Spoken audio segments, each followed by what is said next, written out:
हम सब पैसा कमाना चाहते हैं लाइफ में, राइट? लेकिन हम ये नहीं चाहते कि हमें ज़्यादा रिस्क लेनी पड़े, क्योंकि ज़्यादा रिस्क में कई बार हम खो भी देते हैं। तो देखो, हम जो पैसा कमाते हैं उसको इन्वेस्ट करना चाहते हैं, और इन्वेस्ट हम ऐसी जगह करना चाहते हैं जहाँ से एक अच्छा खासा रिटर्न आए। लेकिन जब जहाँ अच्छा खासा रिटर्न आता है ना, वहाँ थोड़ी रिस्क भी ज़्यादा रहती है, राइट?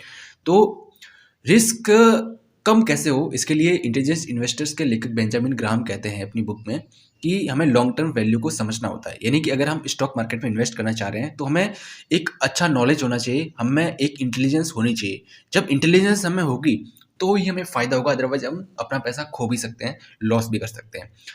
हम सभी ने वॉरेन बफेट जैसे कई लोगों को देखा जिन्होंने स्टॉक मार्केट से बहुत सारा पैसा कमाया, राइट? लेकिन साथ ही हमने ये भी देखा कि बहुत सारे लोगों ने पैसा खोया भी है। यानी कि मार्केट में ये दो तरह के लोग हैं। लेकिन इनका कारण है कि जो पैसे कमाते हैं उनमें इंटेलिजेंट होती है, यानी कि वो इंटेलिजेंट तरीके से इन्वेस्ट करते हैं, और जो खोते हैं उनमें कहीं ना कहीं मतलब एक वो भीड़ वाली गति होती है, मतलब उनमें कम सोच होती है और वो भीड़ के पीछे चलते हैं। इंटेलिजेंट इन्वेस्टर किसी भी कंपनी की हिस्ट्री की एनालिसिस करते हैं, उसको एनालाइज करते हैं जिससे उनके फ़ायदा मिला, मतलब कहाँ से उसको फ़ायदा मिला, कैसे मिला, वो दूर की सोचते हैं। जबकि ज़्यादातर लोग थोड़े से पैसों के लिए अपना सब कुछ दांव पे लगा देते हैं, वे मार्केट के बारे में सिर्फ अंदाज़ा लगाते थे। लेकिन मार्केट सिर्फ अंदाजे से नहीं चलता है, मार्केट के अलग पैरामीटर्स होते हैं, अलग मापदंड होते हैं, राइट? जैसे कि अगर एक इन्वेस्टर ने ये अफवाह सुनी, आप एग्जांपल के लिए समझ सकते हो कि एक एप्पल ने एक नया प्रोडक्ट लॉन्च किया है, तो वो बिना किसी एनालिसिस के, बिना किसी जानकारी के, ऐसे ही बिना रिसर्च के एप्पल का स्टॉक खरीद लेता है। अगर उसकी किस्मत अच्छी हुई तो एप्पल ने नया प्रोडक्ट लॉन्च कर दिया तो उसको फ़ायदा हो गया, वरना वो बहुत बड़े लॉस में चला गया। इसलिए आपको अंदाज़ा नहीं, आपको दिमाग लगाना चाहिए, क्योंकि मार्केट अंदाजे पर नहीं डिपेंड करता है। आप किसी भी स्टॉक को तभी खरीदिए जब उसकी प्राइस वैल्यू, उसकी मतलब उसकी प्राइस है वो उसकी वैल्यू से कम हो। लेकिन अगर उसकी प्राइस उसकी वैल्यू से ज़्यादा है तो फिर कोई मतलब नहीं, क्योंकि मार्केट क्रैश होने के पूरे चांसेस है। जब उस कंपनी के स्टॉक की प्राइस उसकी वैल्यू के हिसाब से बढ़ेगी तो आपको अच्छा फ़ायदा होगा, राइट? इन्वेस्टर्स की ज़िंदगी मज़ेदार तो नहीं होती, लेकिन हाँ, फ़ायदेमंद बहुत होती है। अब आप उसको कैसे फ़ायदा उठा सकते हो, ये आप पे डिपेंड है, और ये डिपेंड करता है इंटेलिजेंट इन्वेस्टिंग से। देखो, इसके 3 सिद्धांत बताए हैं उसी बुक में बेंजामिन ग्राहम ने, कि अगर आप एक इंटेलिजेंट इन्वेस्टर बनना चाहते हो तो आपको ये 3 नियम्स को फॉलो करना चाहिए। फर्स्ट देख लेते हैं, आप उसी कंपनी में इन्वेस्ट करेंगे जिसके रिकॉर्ड्स अच्छे हो, स्टॉक्स की कीमत कम हो। ऐसी कंपनियां आने वाले समय में आगे बढ़ेगी और उनके फायदे से आपको भी फायदा होगा। किसी भी कंपनी में इन्वेस्ट करने से पहले उस कंपनी की अच्छी एनालिसिस कीजिए, उसके चार्ट को देखिए, कैंडलस्टिक्स को देखिए, उसके जो सीईओ है उसको देखिए, उसके फाउंडर है उसको देखिए। यानी उन पर एक अच्छी एनालिसिस करने के बाद ही उसमें इन्वेस्ट कीजिए। आप कंपनी के फाइनेंशियल स्ट्रक्चर, मैनेजमेंट सबको देखने के बाद इन्वेस्ट करिए, फिर फैसला लीजिए, राइट?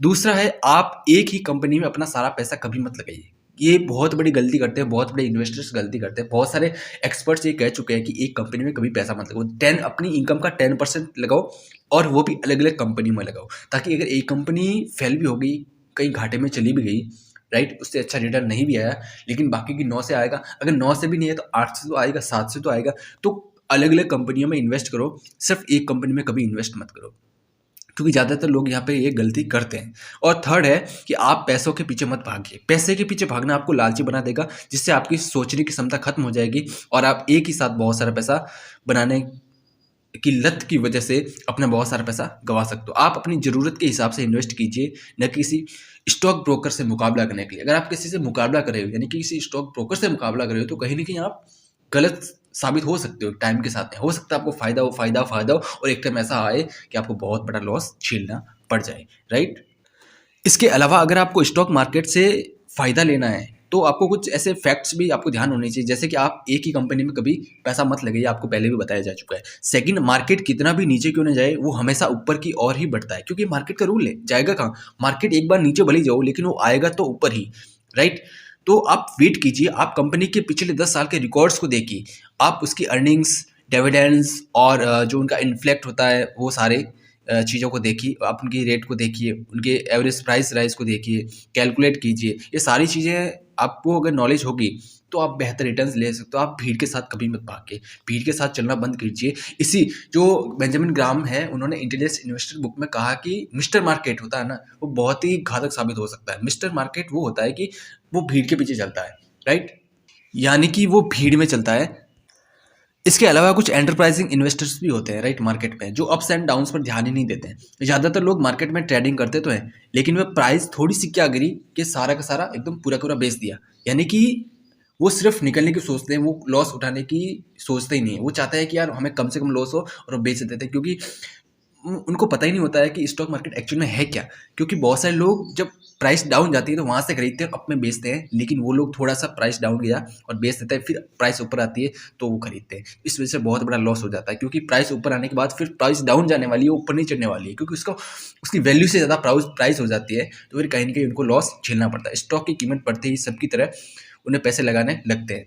उन्हें भीड़ के साथ चलना पसंद होता है, लेकिन एक जो एंटरप्राइजिंग इन्वेस्टर ऐसा नहीं करता, राइट।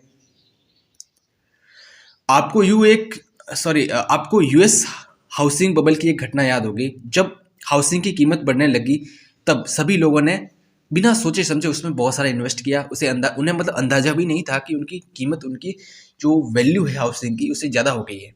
अब उसमें इन्वेस्ट करना ठीक नहीं, क्योंकि एक वैल्यू ज़्यादा होने के बाद में प्राइस वापस गिरती है, न कि बढ़ती है, और वहाँ से बहुत बड़ा मार्केट में क्रश आता है और लोगों को नुकसान, इन्वेस्टर्स को नुकसान झेलना पड़ता है।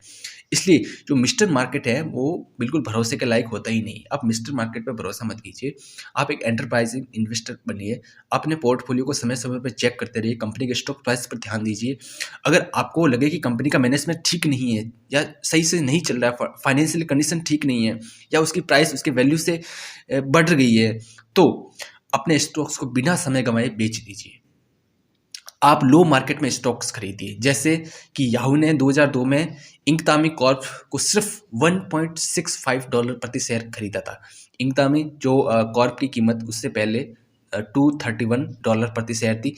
एक बार उसकी कीमत आसमान छूने लगी तो मार्केट क्रैश हो गया और उसकी कीमत कम हो गई, राइट। तो आप एक अच्छी डील कीजिए। एंड उसके साथ ही मैं यहाँ स्टॉप करना चाहूँगा, क्योंकि वीडियो थोड़ा काफ़ी ज़्यादा लंबा होने लग गया है। So all the best. Next video में और कुछ इन्फॉर्मेशन मैं देने की कोशिश करूँगा। तब तक के लिए टेक केयर।